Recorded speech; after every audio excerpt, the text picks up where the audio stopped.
les amis, bienvenue dans les guidances méditatives et énergétiques de Stéphanie Béguin, Eyes of Soul.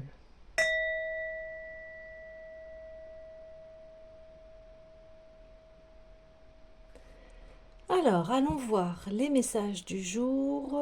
J'ai envie de prendre l'oracle des déesses. Alors, quel est le message du jour?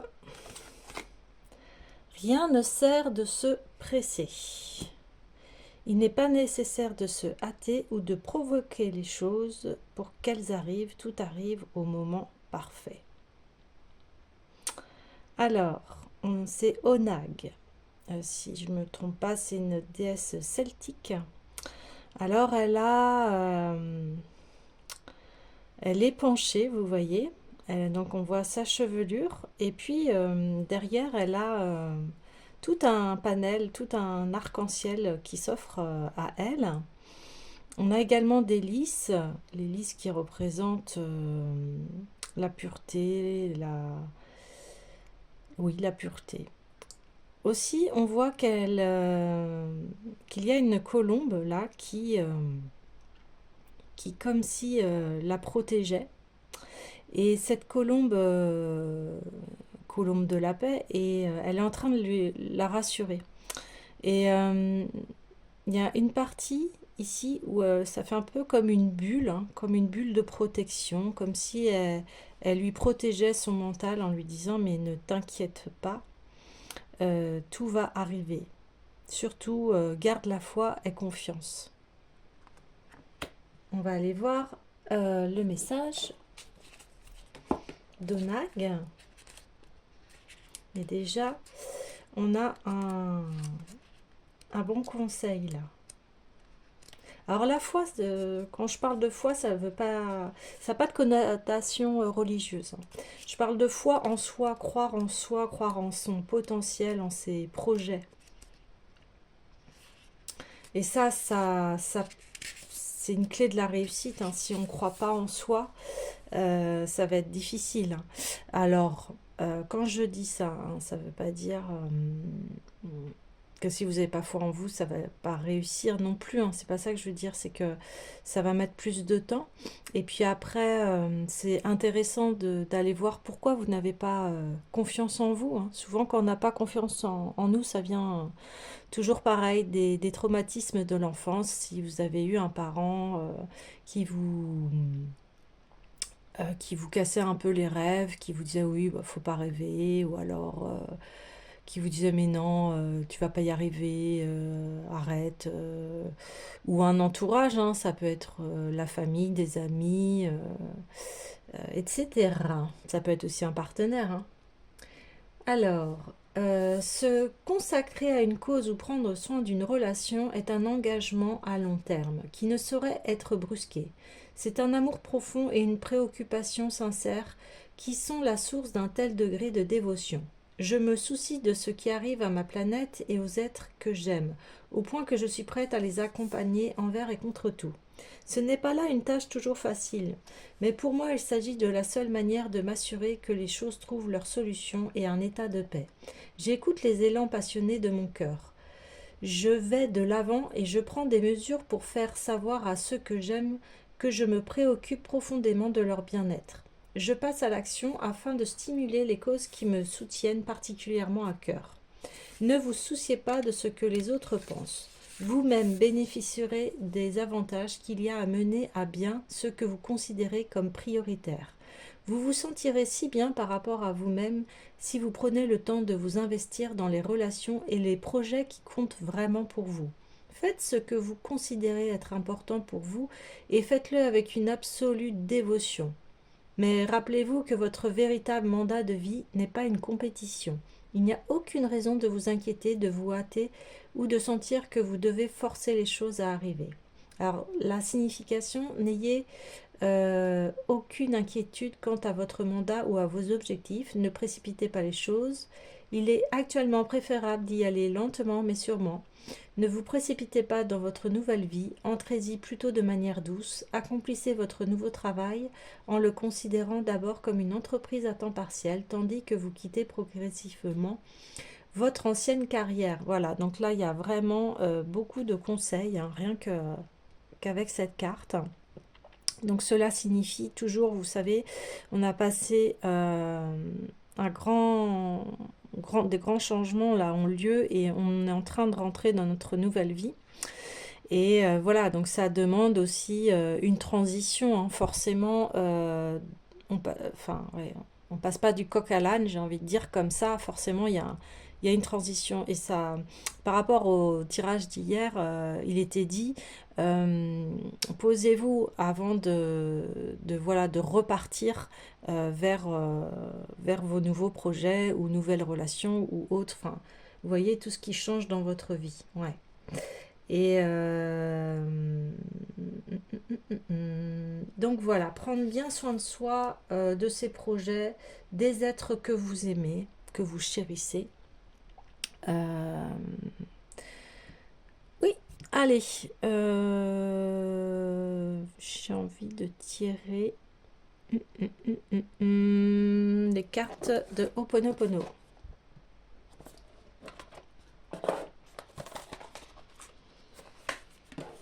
Ouais. C'est vraiment un moment de transition et puis l'automne elle est vraiment la période pour cela. C'est un moment ouais, de transition. Alors, allons-y pour les transitions.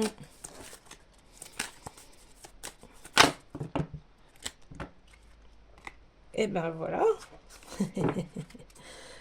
Quand on est en transition, je prends soin de mon enfant intérieur. Ouais. Vous voyez, on a une petite fée qui est aussi avec les papillons. Prendre soin de son enfant intérieur, c'est prendre soin de soi. Prendre soin de la partie enfant qui a été blessé. Vous voyez, au début de tirage, je vous parlais de la confiance en soi. Bah, la confiance en soi, ça part de l'enfance. Mm. Alors,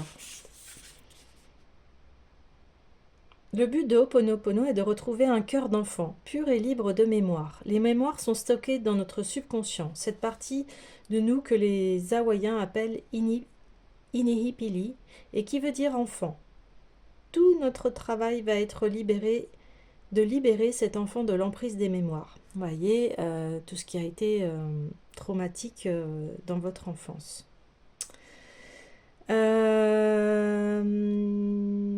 Nous pouvons commencer à prendre soin de notre enfant intérieur en nous autorisant à ressentir nos émotions sans les juger pour pouvoir ensuite les libérer. Nous avons eu trop tendance à bloquer nos émotions et nous avons perdu petit à petit le contact avec lui. C'est ainsi que nous sommes arrivés à penser notre vie plutôt qu'à la vivre, avec notre cœur grand ouvert. Et ça, c'est énorme. C'est ainsi que nous sommes arrivés à penser notre vie plutôt qu'à la vivre avec notre cœur grand ouvert. Pour cette raison, il est important de cultiver une bonne relation avec cette partie de nous. Nous pouvons nous rapprocher d'elle grâce à des méditations sur l'enfant intérieur, mais aussi à travers le jeu, le rire, les activités artistiques. Si nous nous trouvons face à un problème, nous pouvons établir un dialogue avec cette partie de nous qui est peut-être en souffrance. Nous pouvons lui poser quelques questions comme par exemple « Qu'est-ce que tu ressens? Est-ce que tu as peur? Si oui, de quoi as-tu peur? De quoi as-tu besoin ?» Et nous pourrons ainsi accueillir notre ressenti dans le corps. Par ce ressenti, nous rentrons dans l'expérience de la vie, dans l'ici et maintenant. Nous allons apprendre à devenir enfant, à retrouver la simplicité d'un enfant. Nous allons rentrer dans notre cœur d'enfant. Ouais. Et là, il vous conseille, si vous avez encore des traumatismes ou pour libérer des émotions, il y a l'EFT. Hein. Il y a des techniques d'acupuncture également. Enfin voilà, trouvez ce qui vous convient. Quelles sont les activités qui vous font plaisir et qui vous donnent de la joie? Prenez le temps pour les faire car elles vont favoriser votre connexion avec votre enfant intérieur. Autorisez-vous voilà, aux activités qui vous font plaisir et dans laquelle vous sentez que vous oubliez le temps qui passe. L'enfant intérieur est en chacun de nous, vous êtes cet enfant divin et c'est grâce à lui que vous allez vous relier à votre propre divinité. Ouais.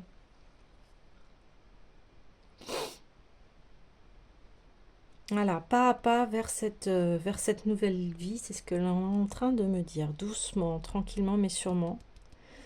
Qu'est-ce que on pourrait aller voir?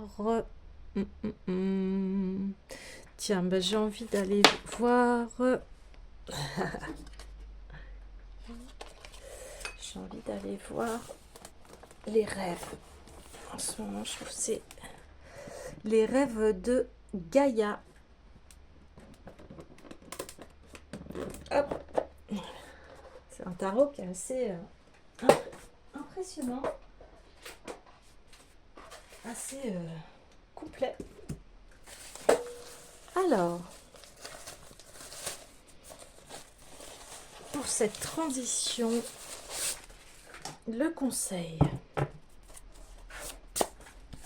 Allez, un conseil pour cette transition, s'il vous plaît.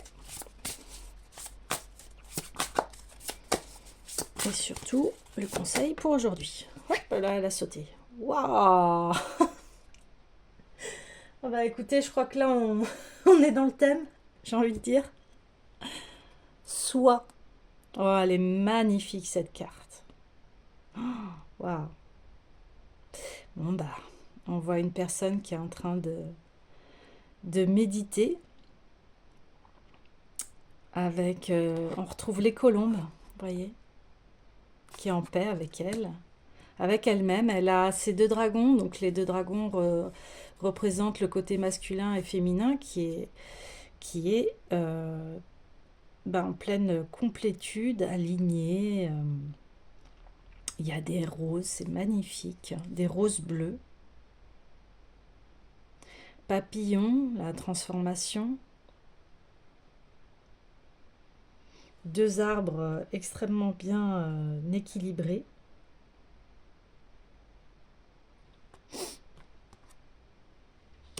Donc, oui, c'est cela.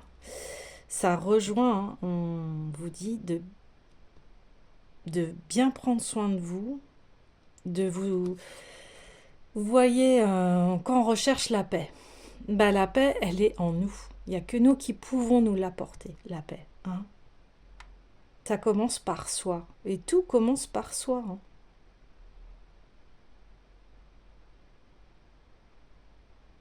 Magnifique. Et dans le tarot, donc c'est le 14, donc c'est l'arcane de la tempérance. Ouais. Alors, allons voir son message. Qu'est-ce qui nous est dit?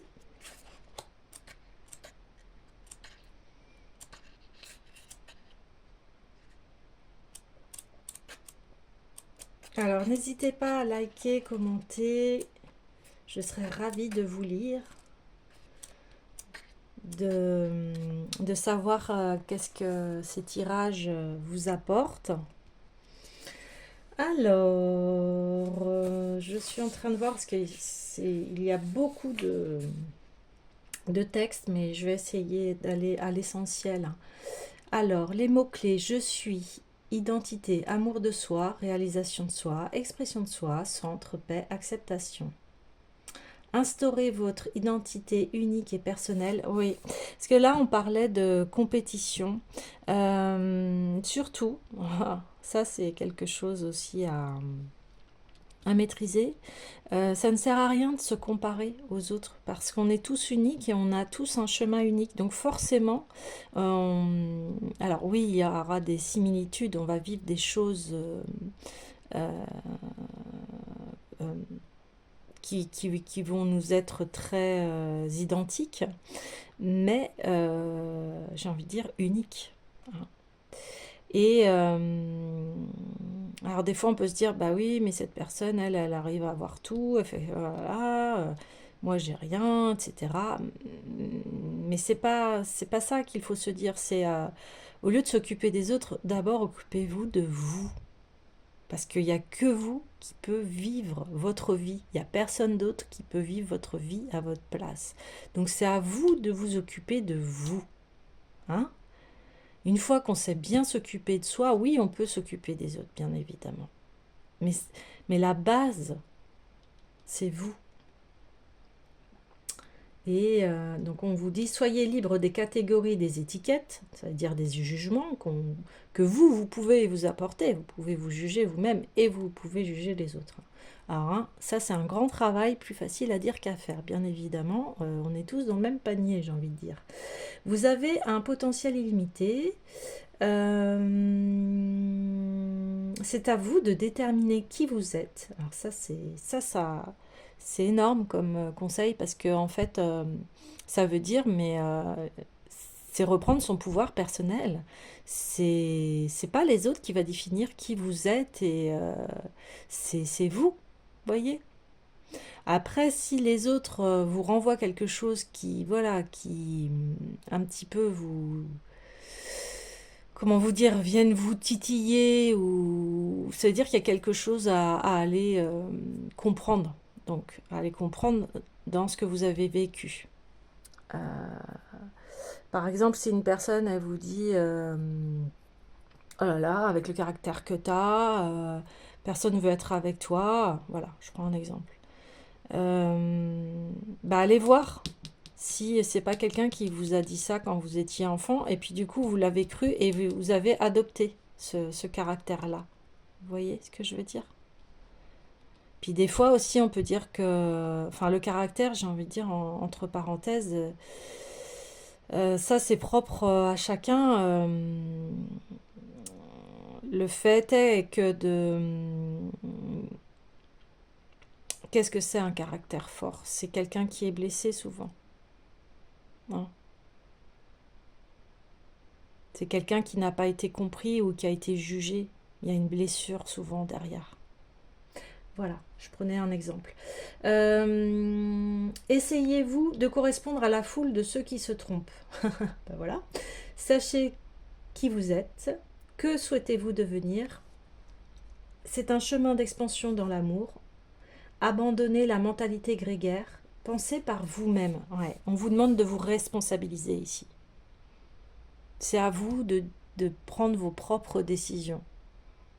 Bien sûr, si on est dans une famille, là, il faut se consulter au niveau des membres. Hein, par exemple, un conjoint. Mais essayez de trouver vraiment un compromis qui soit juste et équitable et que ça convienne à tout le monde. Hein. Mais là, on parle vraiment de soi, là, pour l'instant, de s'occuper de soi, déjà, avant d'être avec les autres. Alors, le présent, lorsque la carte du soi apparaît dans la position du présent, elle concerne la personne que vous êtes à présent et elle vous demande quelle personne vous montrez au monde. Quelle personne voulez-vous que les gens voient lorsqu'ils vous rencontrent pour la première fois? Comment vous projetez-vous et quel aspect de vous-même souhaitez-vous révéler d'abord? Montrez-vous le même visage à tous ceux que vous rencontrez? Ou portez-vous un masque quand vous sortez en public et ne laissant votre moi véritable briller qu'une fois que les personnes ont gagné votre confiance? Révélez-vous votre véritable identité ou bien présentez-vous une construction qui perturbe et laisse perplexe votre entourage parce que ce qu'ils voient ne correspond pas parce que ce qu'ils voient ne correspond pas à ce qu'ils rencontrent. Êtes-vous un caméléon qui change de forme pour s'adapter à chacun ou bien révélez-vous vos pensées et votre être véritable sans vous soucier de l'opinion que les autres ont de vous, en préférant être authentiquement aimé par un petit nombre plutôt que de vous métamorphoser pour être aimé de beaucoup? Qui pourrait ne pas vous aimer si vous révéliez vos vraies pensées et votre être véritable? Nous sommes tous faits de couches qui nous recouvrent. Nous portons tous des masques. Nous avons tous un visage public et un visage privé. Nous avons le soi que nous partageons avec les étrangers, le soi que nous partageons avec ceux que nous apprécions, aimons et en qui nous avons confiance, et un soi que seuls nous-mêmes connaissons et que peu de personnes pourront entrevoir.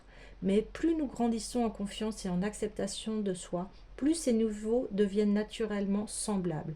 Et si vous essayez de vous adapter à la foule de ceux qui sont dans l'erreur, vous allez vraisemblablement découvrir que cela ressemble à porter des chaussures trop petites ou trop grandes. Même si ces chaussures vont relativement protéger vos pieds et vous permettre d'avancer avec le temps, elles vont vous faire mal et vous irriter en provoquant des ampoules et des oignons. Ne serait-ce pas plus simple de vous trouver une paire de chaussures qui vous aille? Alors, demandez-vous plutôt, qui suis-je? Est-ce que je connais cette personne que je suis? Est-ce la personne que je veux vraiment être? Y a-t-il des aspects de moi que je cache parce que j'ai peur que les autres me rejettent? Y a-t-il des choses que j'aimerais faire et dont j'aimerais parler, mais que je n'ose pas faire ou dire parce que mon entourage s'attend à ce que je suive ce vers quoi ils m'orientent et à ce que je fasse comme eux? Est-ce que je m'aime? Est-ce que je permets aux autres de définir qui je suis? Lorsque la carte du soi apparaît dans le présent, elle signale qu'il est nécessaire que vous preniez un moment pour vous connaître. Déterminer si l'identité que vous montrez aux autres est une réalité ou une fiction. Les caractéristiques qui définissent votre identité sont-elles fidèles à qui vous êtes vraiment dans votre corps, votre mental et votre esprit? Ou bien vous sont-elles imposées par d'autres? Ce n'est pas le moment de vous juger ni de douter, mais c'est une occasion d'évaluer où vous en êtes et de vous affirmer. Si votre réponse à la question est-ce que je m'aime est oui, alors c'est tout ce qui importe. Si votre réponse n'est pas aussi affirmative, c'est là l'occasion de vous débarrasser de quelques-unes de ces couches derrière lesquelles vous vous cachez, sans doute, pour permettre à votre être naturel de briller dans tout son éclat. Faites-le parce que votre premier amour est pour vous-même, pour le soi. Voilà, waouh. Donc, je crois que c'est très précis et c'est ce qu'il est demandé de faire. Rien ne sert de se presser, hein. Tout arrive au moment parfait. Il y a des choses, donc, vous avez bien compris, à aller voir en soi pour être enfin, j'ai envie de dire, clair avec vos objectifs. Mais ça passe par effectivement, est-ce que je suis vraiment la personne que je souhaite être? Et c'est s'il y a des masques que vous portez parce qu'il y a des blessures, ben, allez les nettoyer, allez les cicatriser, j'ai envie de dire. Et puis, osez briller, osez être qui vous avez envie d'être. Waouh, super. Ouais, je vais prendre la visualisation créatrice.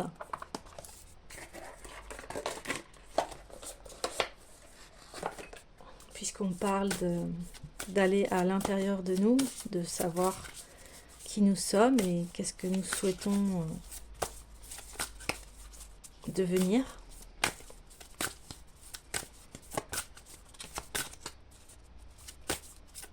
Allez, une carte, s'il vous plaît. Oula, ça fait un peu trop.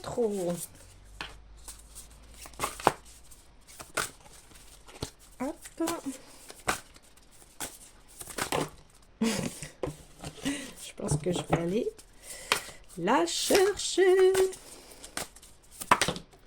Ouais, et à chaque fois, j'ai dit... voilà. Allez, rien ne sert de se sacrifier. Waouh, j'exprime mes besoins honnêtement, écoute ceux des autres et recherche la vérité la plus authentique. La plupart des gens croient que les compromis et les sacrifices sont nécessaires pour préserver une relation. Cela est fondé sur l'incompréhension de la nature de l'univers. L'univers est amour et abondance et nous pouvons tous recevoir ce dont nous avons réellement besoin sans avoir à sacrifier ce qui est important à nos yeux. Comme nous apprenons à ressentir et à exprimer honnêtement et clairement nos besoins à nous-mêmes et à nos êtres chers, nous écoutons naturellement avec plus d'attention les besoins des autres. Souvent, à première vue, il semble y avoir un conflit entre nos besoins et ceux des autres. Mais avec de la patience et de l'honnêteté, nous découvrirons la vérité sous-jacente où chaque personne peut combler ses besoins. Voilà, c'est magnifique. Et ça résume très bien le tirage, hein, où je vous parlais voilà, des décisions à prendre, par exemple, au sein d'une famille. Et là, on vous dit, mais voilà, dites réellement vos besoins sans avoir à se sacrifier. Ça, c'est super important. Et avec de la patience, vous voyez, ils le disent, avec de la patience et de l'honnêteté, nous découvrirons la vérité sous-jacente où chaque personne peut combler ses besoins. Ça me fait penser à Gandhi où il le dit, euh, tout le monde a sa place. Il y a une place pour chacun d'entre nous et c'est à nous de la prendre. Et comment on la prend? Eh bien, c'est en se connaissant, en sachant quels sont nos besoins qui vont nous permettre d'être en équilibre. Vous voyez? C'est magnifique. Bah, écoutez les amis, je vais vous laisser sur ce beau tirage et je vous souhaite plein de belles choses.